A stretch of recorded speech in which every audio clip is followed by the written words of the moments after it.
달러 환율은 끝없이 치솟고 자영업자들의 한숨과 곡소리가 가득합니다. 이런 상황에서 예적금을 들고 현금 비중을 늘리는 게 정말 답일까요? 안녕하세요. 재테크 공부하는 한남자입니다. 원화라는 화폐가 점점 휴지 조각처럼 변해가고 있습니다. 특히 달러와 비교했을 때 원화 가치가 곤두박질 치고 있는데요. 이런 상황에서 내가 가진 현금을 그냥 놔둬도 괜찮을까? 라는 의문 한 번쯤 가져보셨을 겁니다. 오늘 영상에서는 현금 보유의 위험성과 대안에 대해 속 시원히 이야기해 보겠습니다. 요즘 뉴스를 보면 환율이 폭등하고 있는 걸 실감할 수 있습니다. 현재 달러 환율은 1476원, 거의 1480원에 육박하는데요. 이게 서서히 오른 게 아니라 몇 달 사이 가파르게 치솟은 결과입니다. 결국 이 말은 곧 원화의 가치가 끝없이 추락하고 있다는 뜻이죠. 이런 상황에서 현금을 보유하는 것이 정말 안전한가라는 질문이 자연스럽게 떠오르실 텐데요. 결론부터 말씀드리죠. 현금만 들고 있으면 바보입니다. 다시 한번 강조합니다. 현금으로만 자산을 보유하면 돈의 가치는 계속 떨어지고 특히 원화는 그 하락 속도가 빠르기 때문에 그냥 현금으로 가지고 있으면 안 됩니다. 그럼에도 불구하고 연이율 3, 4%가 나오는 예적금을 하면서 나는 나름 재테크를 잘하고 있어 라고 생각하신다면 그건 착각입니다. 여태까지 가격이 오르지 않은 물건이 있었나요? 최근 몇 년간 우리는 가파른 물가 상승을 뼈저리게 체감하며 살아왔습니다. 그런데 이런 상황에서 환율이 낮아지기는커녕 더 빠르게 오른다? 그렇다면 물가는 안정은커녕 더 폭주하게 될 것입니다. 이런 이유로 우리는 반드시 재테크를 해야만 합니다. 재테크란 단순히 돈을 모으는 게 아니라 내 재산을 자산의 형태로 보유하는 것을 말합니다. 즉, 자산으로 보유해야 진정한 재테크가 되는 것이죠. 특히 인플레이션이 극심한 지금 재테크는 선택이 아닌 필수입니다. 왜냐하면 인플레이션을 해지하려면 돈을 그냥 두는 것이 아니라 움직여야 하기 때문이죠. 그렇다고 모든 것이 명확한 건 아닙니다. 불확실성이 만연한 요즘 어떤 자산을 사야 할지 고민이 많으실 겁니다.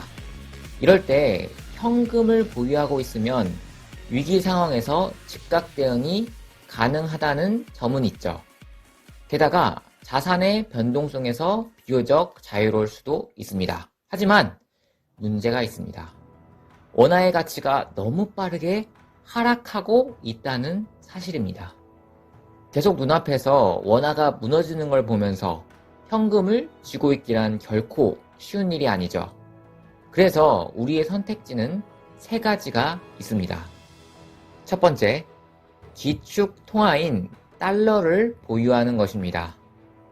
원화를 안전자산인 달러로 환전하면 원화 가치 하락을 방어하면서 현금을 보유할 수 있는 최선의 선택이 될 수 있습니다. 두 번째, 금과 은 같은 실물 자산에 투자하는 방법입니다. 역사적으로 금과 은은 경제 위기와 불확실성이 커질 때 가치가 상승하는 대표적인 자산이죠. 세 번째는 자본시장을 활용하는 것입니다. 주식, 부동산, 그리고 코인이 여기에 해당하겠지만 저는 코인은 잘하지 않기 때문에 논외로 하겠습니다.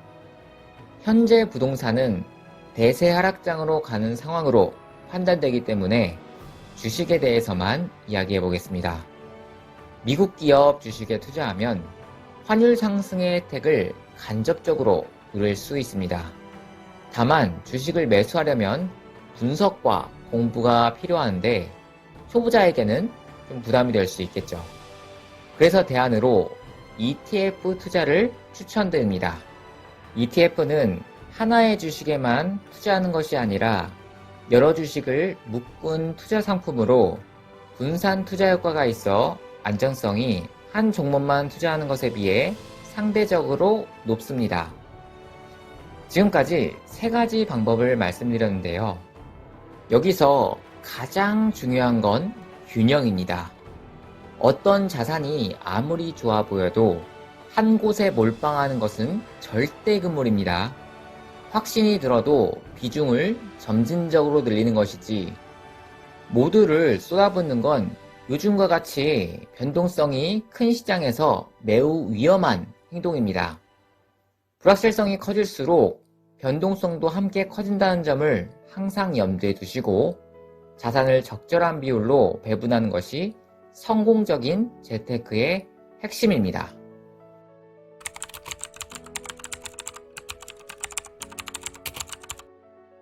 오늘은 환율 상승과 경제 불안 속에서 우리가 현금을 어떻게 다뤄야 할지 이야기해봤습니다. 결론적으로 현금을 어느 정도 보유하는 하는 것은 필요하겠지만 전부 들고 있는 것은 위험할 수 있습니다. 앞서 말씀드린 대안 3가지를 잘 활용해서 균형 잡힌 자산관리 전략을 세우시길 바랄게요. 오늘 제가 준비한 영상은 여기까지입니다. 영상이 도움이 되셨다면 구독과 좋아요 꼭 부탁드립니다. 댓글로 여러분의 생각도 함께 나눠주세요. 시청해주셔서 감사합니다.